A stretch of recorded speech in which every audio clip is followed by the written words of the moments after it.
Good morning, everyone. It's great to be here. I hope you're all awake now after that. I definitely am. I'm Tom Standage, Deputy Editor of The Economist. I'm honoured to welcome you all to The Economist Impact 4th Annual Technology for Change Asia event, and it's great to have you all here. And it's also great to be staging it in Hong Kong for the first time, a place I always love to visit. Over 2 days, we're going to be bringing together leaders from the public, private and civil society sectors to examine how technology and data can tackle pressing global challenges for people and companies, and to ask how Asia can lead the world in harnessing technology for change. That's our tagline today. Stepping back and look at the big picture, wearing my future-gazing hat, technology, I think, is a very welcome bright spot in a world that is currently beset by uncertainty and conflict. But in fields from AI to medicine to electric vehicles to solar power, the pace of progress is defying expectations on the upside. So there's, I think, a lot of cause for optimism when it comes to technology's ability to change things for the better. But this being The Economist, I'm not just going to assert that, I'm going to bring evidence. So here is some evidence. So these charts show you how solar panels have been getting cheaper, really a lot cheaper, 90% cheaper in the last decade. And at the same time as they're getting cheaper, their performance is improving. The amount of energy you get from each one is going up. Meanwhile, the price per kilowatt hour of lithium-ion batteries, and this is the right-hand scale, has fallen by 82% over that same period. Now, some people worried last year when the price rose slightly of lithium-ion batteries that might be it. They'd stop getting cheaper. But actually, it just turned out to be a short-term thing, and the price is going down again now. And the price of lithium-ion batteries is going to get down to $100 per kilowatt hour within a couple of years. And for some kinds of lithium batteries, the LFP batteries that are used in a lot of electric cars, the price is already below that level and is going to fall below $60 this year. So this is good news. And the reason it's particularly good news is that as prices fall, deployment of clean tech in general is accelerating. So these charts are not showing you the total deployment, the total amount of these technologies being used. This is the increase in deployments each year.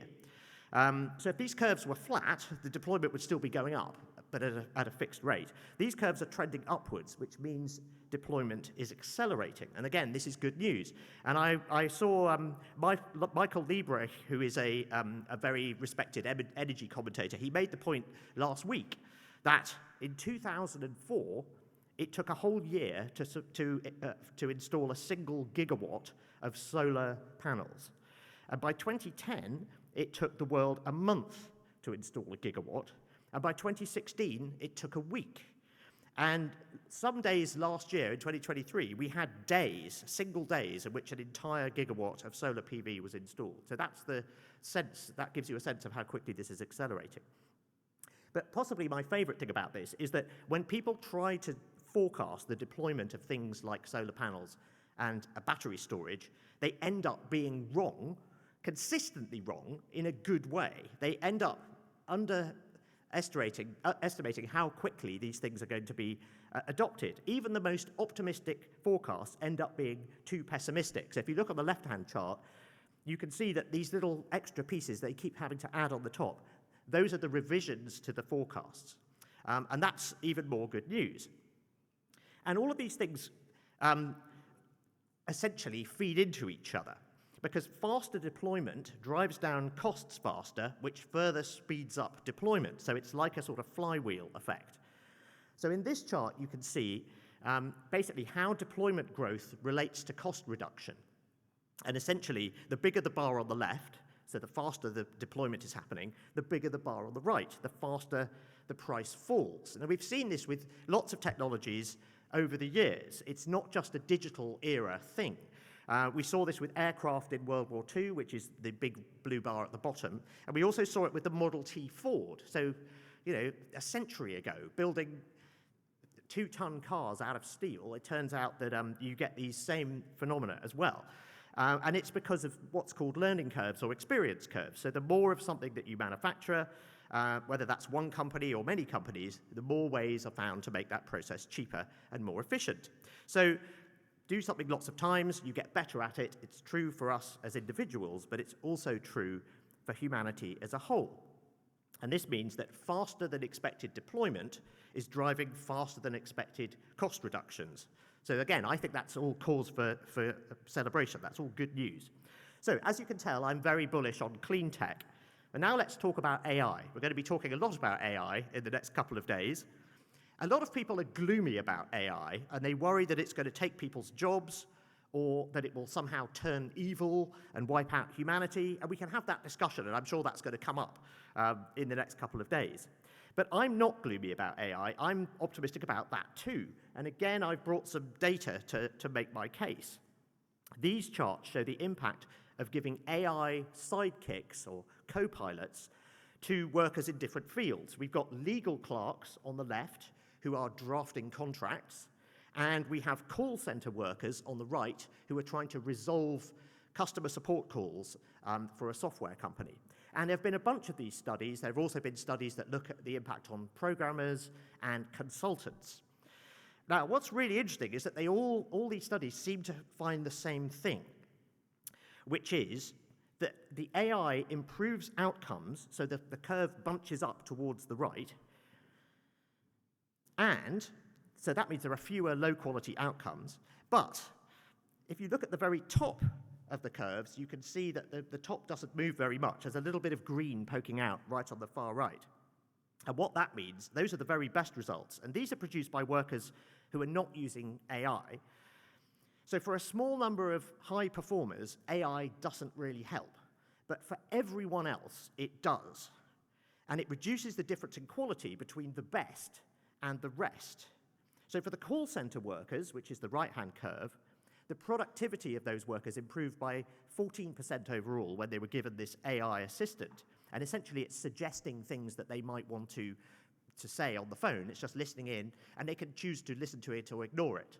So it really is up to them. But for the middling workers, the less skilled workers, the productivity rose much more. It rose by 35% rather than 14%. And similarly, we see with the legal clerks, you get this bunching up on the right, you get fewer low-quality outcomes, and everyone gets improved. So now, this is a very provocative finding, because new technologies in the past very often had a skills bias, which means they boost the performance of the most highly skilled workers who know how to take advantage of them. And that then boosts demand for those skilled workers and boosts the wages of those skilled workers. But in these cases, it's the less skilled people who benefit the most. So AI has the intriguing potential to reduce inequality instead of increasing it. Now, we need more studies to see if this is really the case, but it's worth watching very, very closely, and that would be a very unusual and interesting result if it was true. But anyway, this is my favorite AI chart. One of the things that AI is best at right now is writing software. And it's thought that using an AI sidekick when you're programming improves productivity by 30 to 50%. But is that true? Well, last year we had a very nice example of a natural experiment. And this is where Italy blocked ChatGPT for a week. So you could then measure the impact on Italian programmers by seeing how much code was being checked into GitHub from Italian IP addresses. And this chart shows what happens. The productivity of Italian programmers fell by half. You can see it goes down. It bounced back in a couple of days because everyone figured out how to use VPNs, a technology you may be familiar with. So it's now thought that the vast majority of software engineers are using AI tools to speed up the process. I've tried it. I'm a mediocre programmer, and I find it makes me much more productive because a lot of programming is just looking stuff up, and it's just much quicker to ask one of these sidekicks, how do you do X in this language on this platform? And it just tells you, and usually it's right. And if it's wrong, you find out right away. Anyway, this, I think, means that AI has the potential to permanently accelerate digital transformation and make it easier and cheaper and quicker for companies to develop products and services of all kinds, because there's usually a digital component in there somewhere. Will this start to show up in national productivity figures soon? I don't know, but that's something I'm watching closely. Anyway, these are just a few examples of ways in which technological progress is driving positive change, powering the transition to the clean energy future, boosting productivity, accelerating digital transformation. And there are many more. AI is showing promise in providing personalized tuition in education, for example, in speeding up scientific research. The spread of mobile phones in the past 20 years has made markets more efficient and boosted growth and improved financial inclusion. The vaccine technology that helped us beat the pandemic is being applied to other diseases, and so on. I think this is all cause for optimism all round. Used effectively, today's technological innovations, not to mention the ones coming tomorrow, have the potential to transform lives and foster social and economic development, to improve healthcare, and to hasten the achievement of many of the UN's Sustainable Development Goals. But technology itself has no agency. It is neither inherently good or inherently bad. It has good uses and it has bad ones. Technology can be misused. It can be misused by governments. People are very worried about AI-powered drones being deployed on the battlefield, for example, that get to choose their targets. It can be misused by companies who may create algorithms that discriminate against particular groups. It can, of course, be misused by criminals. Ransomware attacks are at an all-time high. And it can be misused by individuals, for example, through online harassment and bullying. Technology will only change lives for the better and reach its full potential to tackle global challenges if it's deployed in an ethical and sustainable manner. And our aim in convening this event is to lead the discussion to ensure that it is. And we do very much want this to be a discussion, not just on the stage, but involving all of us. So, are you ready to play your part? Will you take part in this discussion? Yes, hooray, brilliant, I'm glad to hear it. So, there are various ways you can participate, and I'll get to them in a minute, but I want to give you the big picture. Today we're going to focus on the Asian century, a smart digital economy, decentralization and inclusion, and the workforce of tomorrow.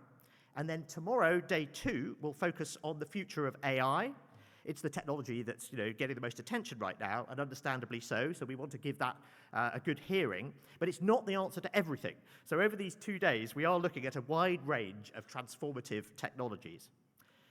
I'd like to thank our generous supporters of this event: EY, Tata Communications, Brand Hong Kong, Hong Kong Tourism Board, Invest HK, and Kudo.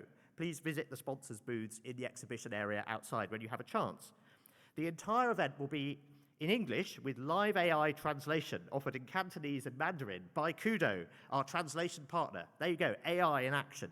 So please contact our staff if you want access to the translation. Now, participation. We're going to be inviting you to participate in audience polls and some Q&A segments that we're going to have.